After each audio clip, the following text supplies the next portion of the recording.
మరి ఇవన్నీ కూడా కొన్ని నింపారా? వీటికి 20,500 ఇవి నింపాలి. తర్వాత గత బాకీగా ఉన్నటువంటి వేకెన్సీలు 1,70,000. అంటే ఇవన్నీ కూడా మనకి మళ్ళీ దాదాపు 1,70,000 ఒక 20,000 అంటే దాదాపు 2,00,000 ఉద్యోగాలు మళ్ళీ కలిగి ఉన్నట్టే కదా. మరి వారికి జాబ్ క్లియర్ ఇచ్చారా? మీరు గత ఫిబ్రవరిలోనే మెగా డిఎస్సి 25,000 తోటి ఫిల్అప్ చేస్తానని చెప్పారు. మరి మెగా డిఎస్సి వేశారా? వేయలేదు కదా. ఇంతవరకు ఎందుకు ఇప్పటికి కూడా మా పిల్లలు నిరుద్యోగులు ఉన్నారు, ఉద్యోగాల కొరకు ఇచ్చిస్తున్నారు. మరి ఎందుకు వేయడం లేదు? టీచర్ పోస్ట్ కొరకు నాకు కుమారుడుగా, ఉదాహరణకు నా కుమారుడే టీచర్ పోస్ట్ ఎలిజిబుల్ ఉండి మనకు మొన్న హన్మకొండ లోపల ఉద్యోగ పోస్టులు చాలా తక్కువగా ఉండడం వల్ల, కాంపిటీషన్ ఎక్కువగా ఉండడం వల్ల ఉద్యోగం రాలేకపోయింది.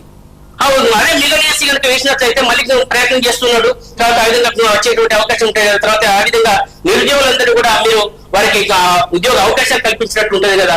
ఆ జాబ్ క్యాలెండర్ ఎందుకు విడుదల చేయలేదని ఈ రోజు నిరుద్యోగులందరూ కూడా వెయిట్ చేస్తున్నారు. తర్వాత మా కనీసం మేము రిటైర్ అయిన తర్వాత ఏర్పడినటువంటి ఖాళీలైనా భర్తీ చేయాలని, తర్వాత ఆ విధంగా మేము ఉదాహరణకు ఇప్పుడు మేడం మాకు ఒక పెన్షన్ తప్ప ఏమి రావడం లేదు మేడం.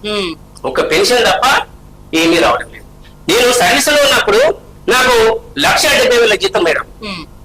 1,70,000 అయితే ఇప్పుడు నాకు పెన్షన్ 75,000 మొన్న పెన్షన్ దాంతో డిఎఫ్ వచ్చినట్లయితే ఈ జనవరి అంటే ఫిబ్రవరి 1 కు వచ్చినట్లయితే 80,000 నా పెన్షన్ వస్తుంది. అయితే మిగతా 90,000 అయితే మీ దగ్గర ఉన్నాయి కదా.